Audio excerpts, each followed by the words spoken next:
जैसे आज तक वालों का। गुरु पूर्णिमा है और पटना में आए हुए हैं, क्या कुछ कारण है?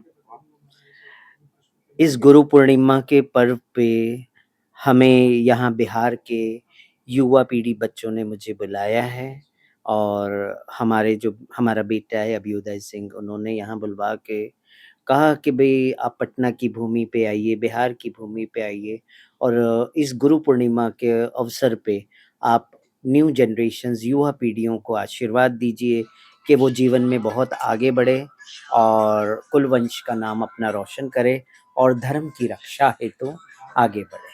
तो इसीलिए मैं आई हूँ। किन्नर अखाड़ा से जाते हैं आप और वैष्णव किन्नर अखाड़ा से आती वैसे है। किन्नर से अखाड़ा जाते हैं, किन्नर के लोग में एक सम्मान के भाव से नहीं रखते हैं, उसकी क्या कुछ कहिएगा? देखिए सम्मान के भाव से नहीं देखने का रीज़न है कि 5 उँगलियाँ एक जैसी नहीं है, है ना? हर किन्नर की मेंटालिटी भी एक जैसी नहीं होती है। आपके सामने मैं बैठी हूँ, तो मैं धर्म गुरु के पद पे बैठी हूँ, तो हमारा सम्मान आप भी कर रहे हैं, समाज भी कर रहा है। अब कई किन्नरों का जो सम्मान नहीं हो पाता है, तो उसका रीज़न है कि उनकी अपनी मेंटालिटी, उनका अपना रहन-सहन।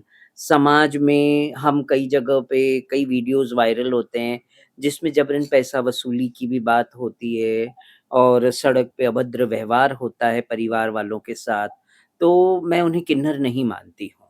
किन्नर वो होता है, जो आशीर्वाद देता है, निष्काम भाव से, कोई धन के लाभ से नहीं देता है और किन्नर जो होता है वो 33 कोटि देवी-देवता की उच्च श्रेणी में आता है, अर्धनारीश्वर का स्वरूप माना जाता है, ये समाज भी कहता है और शास्त्र भी कहता है। तो किन्नरों का सम्मान तब होगा, जब वो धर्म के पद पे चलेंगे, कर्म के पद पे चलेंगे। अच्छा, आप गुरु पूर्णिमा के अवसर पर क्या कुछ संदेश देना चाहते हैं लोगों को? मैं गुरु पूर्णिमा के इस अवसर पर यही कहूँगी कि गुरुर्ब्रह्मा गुरुर्विष्णु गुरुर्देवो महेश्वरा गुरुर्साक्षात् परब्रह्म तस्मै श्री गुरुवे नमः। गुरु तत्व जो होता है वो ब्रह्मा विष्णु महेश माना जाता है, तत्व माना जाता है, ब्रह्मा विष्णु महेश नहीं माना जाता है। मगर इस पृथ्वी पे जब-जब ईश्वर ने भी अवतार लिया है तो उन्होंने हमेशा गुरु की शरणागत ली है और उन्होंने दीक्षा और शिक्षा लिया है और अपने आध्यात्मिक जीवन को आगे बढ़ाया है ना? तो गुरु भी कई प्रकार के होते हैं, पहले भी गुरु कई प्रकार के रहे, शुक्राचार्य जैसे भी गुरु रहे हैं, ऐसी बात नहीं है।